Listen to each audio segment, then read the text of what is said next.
What's up, guys? Welcome to G Whiskey. My name is Jeff. Now, this is a channel where I offer my thoughts and opinions on a specific whiskey, and if you stick around to the end, I'll be giving it a score as well. If that sounds interesting, hit subscribe down below. And with that out of the way, why don't we jump into our review? Today, we're looking at the Port Askaig 100 proof. Stick around.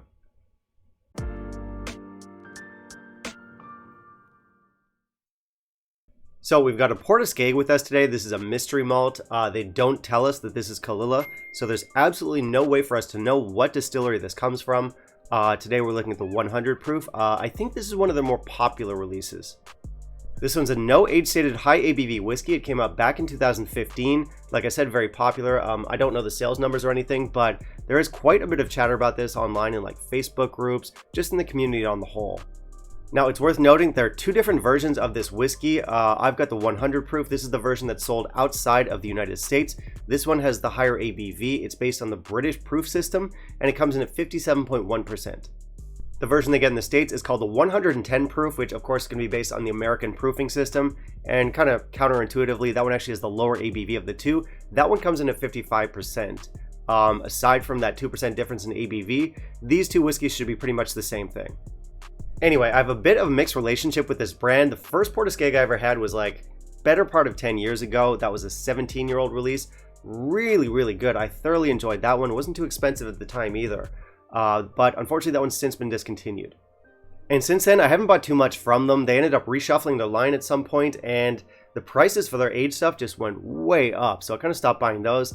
I have sampled some of the more affordable expressions over the last few years, and some of them are good, some of them not so much. Now, I've had a lot of you recommend this 100 proof to me. I figured I'd get a bottle for myself and give it a proper go.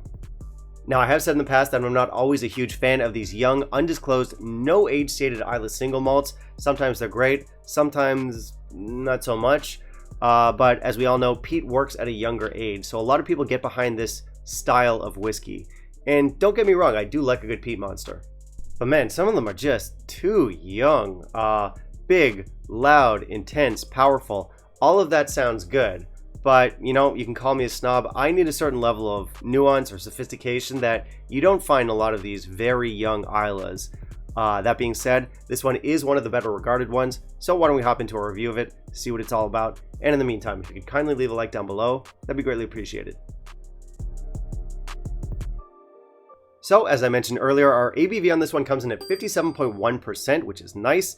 It's also going to be non-chill filtered, and our color is natural. And that's one thing I have to say about a lot of these undisclosed Islay whiskeys. They almost always give us good specs, which of course is a good thing. So we have a tinted bottle here. We can't make out the color of our whiskey. I have to say I am a fan of this design. I think the bottle looks great. It's a little bit simple in terms of label. We have some low-key imagery here, some clean fonts, bit of a minimalist logo to it. Overall, a great look. It looks very craft, it looks very clean. Presentation score is going to be 4.5 out of 5. We have non-chill filter and natural color front and center on the label, which is great. We have a little marketing blurb across our front here, some tasting notes on the back. Overall, it's a lot of the stuff we need, very little of the stuff we don't. Not only that, it sits nicely on the shelf. Well done. Let's try our nose. Big peat, very briny. Definitely some sea air, some rocks, some minerals, some honey.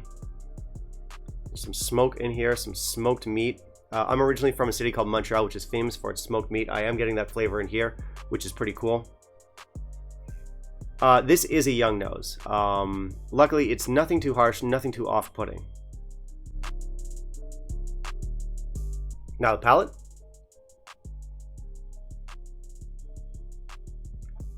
Okay. Big peat. I get kind of like a lemon lime Sprite type note here.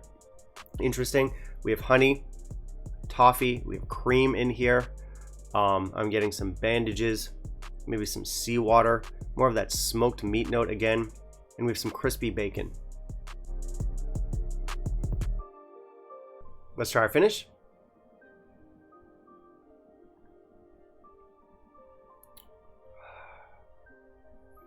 Okay, it gets more earthy here, a little bit more dry, very salty, touch of menthol, wood varnish, bandages.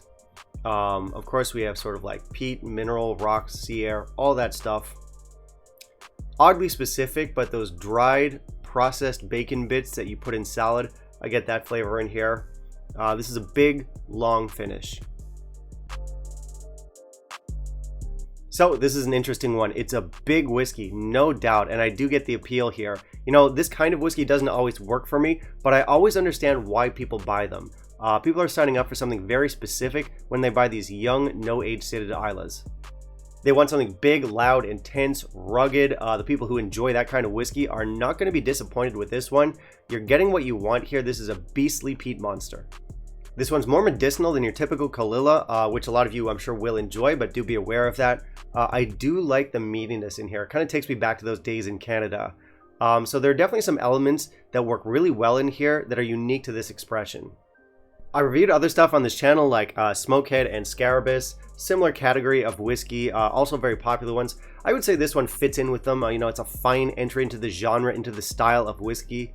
However, unsurprisingly, this stuff is entirely too young for me. Yeah, it's peaty. Yeah, it's punchy, but it's simply not mature enough for me.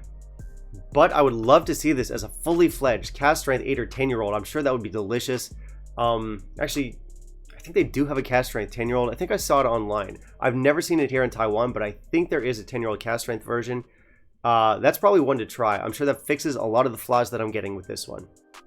And you know, I will admit, I am a bit of a snob in that regard. I want some age, I want some nuance to my whiskey. I would love to try this stuff without that youthful bite, without that young, cardboardy note that's never resonated with me.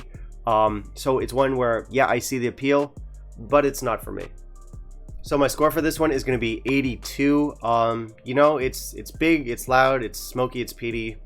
It's fine. I think part of the problem with this style of whiskey is that the market is just so saturated these days. So releases like this, unless you're doing something really special, don't really stand out. So I don't know if this is any better or worse than other whiskeys in its category. It kind of blends in. They all kind of blend in together, at least for me. I do like the meatiness in here. That's one thing it's got going for it. But, you know, I'd rather have stuff like the Smokehead High Voltage, which at least had a sherry touch, which of course I'm going to like. So I think at the end of this review, I'll end up saying this like 7 different ways. I just want more refinement, more subtlety. But hey, maybe you're okay with that youth. If you like your bacon, you like your smoked meat, if you want those big, bold, young, punchy Islay flavors, you are going to like this one. Absolutely pick it up. I can't imagine anyone who seeks out and enjoys this style of whiskey being disappointed with this bottle. So our value here is okay. It's pretty much on par with other similar offerings within its category, so I don't really have an issue there. It's still more than I care to pay, and you know, I think whiskeys like this are very easy to put out on behalf of the brand. They don't have to go through the effort of aging it for too long. After a few years have passed, you simply bottle it at cask strength and you've got a big, loud, punchy whiskey on your hands. So because the production process is so straightforward, I do feel like this category on the whole is a little bit too expensive, but I'm not going to deny that whiskeys like this are a full-on flavor bomb and that the price isn't too exorbitant. So your call. Alright, that's going to be it for me today, guys. Thank you very much for watching. As always, hit subscribe down below, click that little bell icon, and of course, smash the like. Now, I do want to hear from you. Have you tried our Port Askaig 100 proof? What were your thoughts on it? And finally, down in the comments, let me know what you want to see me review next, and I'll keep it in mind for my upcoming videos. Bye, guys.